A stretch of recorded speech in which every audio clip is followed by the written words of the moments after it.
Bonjour à tous et bienvenue dans l'hebdo du Fnac Gaming Network. Au sommaire de cette émission, la Xbox One fait machine arrière, la PS3 qui rate sa mise à jour, les précommandes de Xbox One battent leur plein et le dernier Ace Attorney qui arrive en Occident dans les news. La rédaction vous a chouchouté cette semaine puisque vous aurez le droit à un dossier complet sur le très alléchant Destiny. Et pour finir tout en restant dans le ton, vous découvrirez le tout dernier trailer du jeu en fin d'émission, ainsi qu'une petite surprise pour fêter la fin de l'E3. Alors accrochez-vous bien parce que l'hebdo 43, c'est parti! On se doutait que Microsoft allait adapter son offre devant une telle levée de boucliers sur le web. Ce dont on ne se doutait pas, c'est que cette réaction serait aussi rapide et aussi radicale. Oubliez tout ce que vous n'aimiez pas sur la Xbox One, tout est remis à zéro. Voici donc la liste officielle des changements concernant la protection des jeux, le marché de l'occasion ou encore la connexion obligatoire. Plus de connexion internet permanente nécessaire pour jouer. La Xbox One devra être connectée pour sa première initialisation. La revente, le prêt de disques fonctionne comme aujourd'hui sur Xbox 360, aucun changement.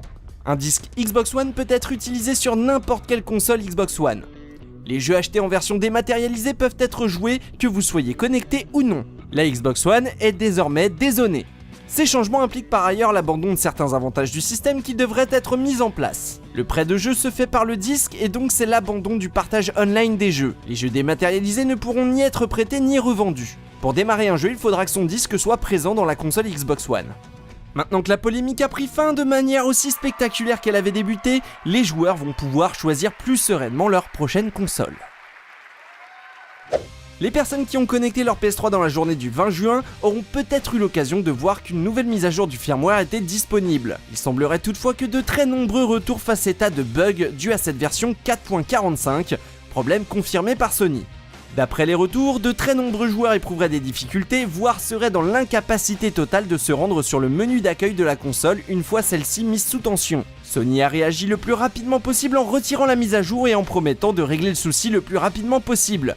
Malheureusement, les personnes qui ont téléchargé cette mise à jour et se retrouvent bloquées vont en revanche devoir patienter bien sagement jusqu'à ce qu'une solution soit trouvée. L'information peut sembler étonnante si on la met en relation avec la tempête de critiques qui s'abattait depuis le web sur la Xbox One. Pourtant, Polygon annonce aujourd'hui que la célèbre chaîne de magasins GameStop a cessé d'enregistrer des précommandes aux États-Unis pour la Xbox One. Notons que 100 $ d'acompte sont tout de même demandés. La raison est simple, ils ne disposent plus de stock en réserve. A l'inverse, les précommandes pour la PS4 sont toujours actives.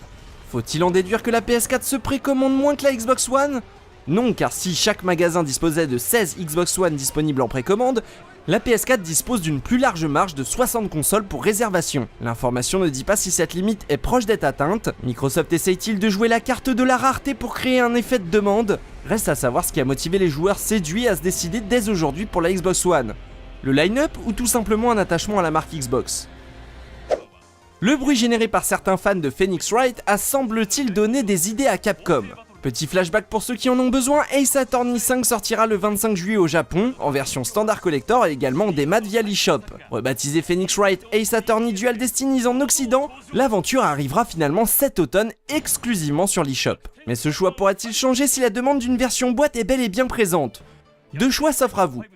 Vous pouvez envoyer un tweet à Chris Venson ou bien poster directement sur le forum de Capcom Unity. C'est à vous de jouer.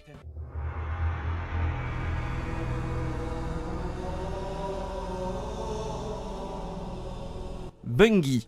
Juste un nom de studio pour certains, mais aussi un souvenir, un jeu fondateur, Halo sur Xbox pour beaucoup d'autres. La première c'était il y a 10 ans, et même un peu plus. Microsoft se lançait sur le marché des consoles de salon et tenait son système stellaire cosmique. Halo, un FPS, genre exclusivement réservé au PC à l'époque malgré quelques jeux comme Perfect Dark. Halo c'est un jeu fondateur tout simplement. Plus d'une décennie plus tard et quelques épisodes de la saga, Bungie s'est donc envolé pour une nouvelle aventure, multiplateforme cette fois-ci. Destiny est un projet pharaonique, un pari presque fou à l'heure des suites calibrées au succès annoncé. Activision s'est donc allié à Bungie et son savoir-faire pour lancer une nouvelle licence et un titre présenté avec insistance comme un jeu d'un nouveau genre. Ici on ne parle pas de MMO mais de jeux communautaires, on ne parle pas non plus de FPS mais de jeux d'action. Derrière ce discours bien huilé, on comprend bien la volonté de proposer à un public plus large un jeu qui emprunte pourtant ses recettes et son gameplay à ces deux genres déjà bien établis. Au-delà du gameplay, le titre impressionne surtout par sa technique next-gen et une direction artistique somptueuse. Bungie prouve à nouveau qu'ils sont capables de créer des univers très cohérents et presque hypnotiques. Destiny impressionne aussi par sa distance d'affichage, pourtant quelques détails semblent être en retrait comme la végétation et quelques textures. Oui, on cherche la petite bête qui gratte, même si Destiny est prévu pour 2014. Le jeu est une grosse claque graphique, aussi bien par sa technique sans faille avec son nouveau moteur maison, que par une direction artistique dont Bungie a le secret. Oui, la next-gen est belle est bien là. De nombreux points restent à éclaircir, dont la structure narrative du jeu, l'accès aux différents lieux ou encore la possibilité de jouer en solo, ce qui paraît presque contre nature avec la démo présentée et l'intérêt évident de jouer en groupe. Mais d'ores et déjà, le jeu est l'un des titres les plus marquants de cette E3, pourtant loin d'être avare en nouvelles licences et tout aussi riche en claques graphiques. Prochaine étape, y jouer, que ce soit sur Xbox 360, PS3, PS4 ou encore Xbox One. Et nous vous rappelons que vous avez jusqu'au 23 juin pour participer à notre concours The Last of Us, afin de peut-être gagner une console PS3 500Go The Last of Us et 5 jeux sur playfrance.com. N'hésitez pas à tenter votre chance. Et enfin, pour clôturer cet hebdo sous le signe de Destiny, voici le tout dernier trailer de gameplay du jeu pour vos petits yeux de gamer. Jouez bien et à la semaine prochaine.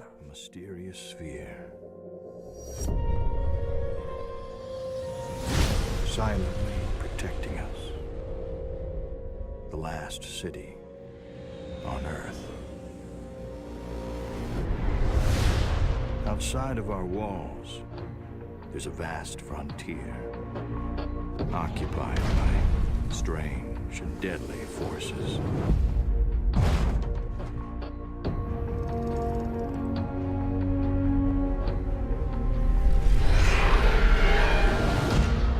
The planets of our solar system have been taken from us, and we must reclaim what is rightfully ours.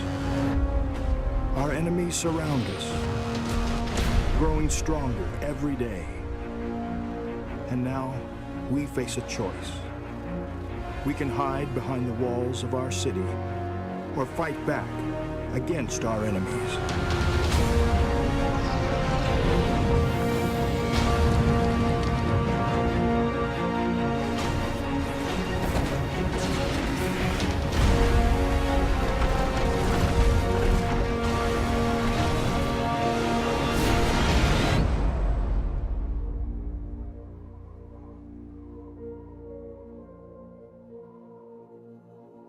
As guardians, we will stand together, seize our destiny, and become legend.